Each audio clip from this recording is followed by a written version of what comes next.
Well, Dallas obviously had big issues with the salary cap. They restructured a whole pile of contracts, and they released Ezekiel Elliott. So they cleared some room to make deals. Now, because Dallas has been pretty good, their number one draft pick is at the back end of the first round. Historically, they've drafted very, very well.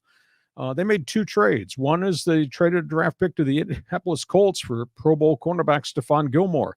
They've been very young in the secondary, and it's been one of the deficient areas, and some of their young guys have gotten hurt. So Gilmore comes, ex-Buffalo Bill, former Indianapolis Colt. He'll bring leadership. He's a physical player back there on the corner, and they got him for a fifth-round pick.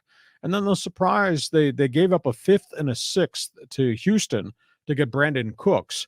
And Cooks has been unbelievably productive. He's a career average 13.7 yards per catch.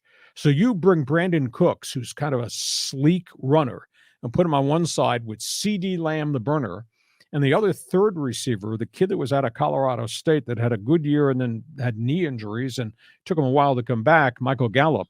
So you got those guys, and they still got a tight end they have to find if they don't bring back Dalton Schultz.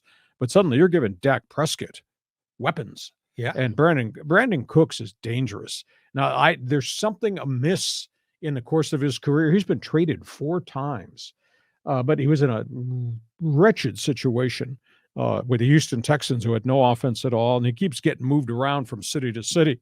But I'd run past patterns if Dak Prescott was throwing the ball. And they've got, boy, that's a lot of firepower there in Dallas. So it's interesting. You may not like Jerry Jones, and they haven't won bleep in a long time in terms of being in the Super Bowl and all that. But I'll tell you what, he paces players well.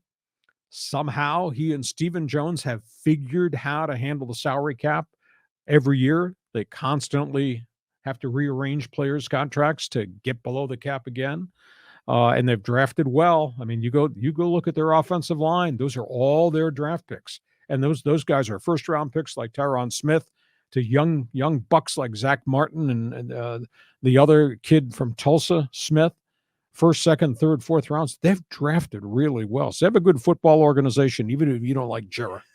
Well, what is the reason that the Cowboys have never been able to break through in the playoffs? Is it an offense problem? Is it a defense problem? I mean, what is it? Might be coaching. That seems to be the sentiment of all the people that I interact with is, well, who's the next Cowboys coach that's going on the clock? Is on the endangered species list this year. It's Mike McCarthy.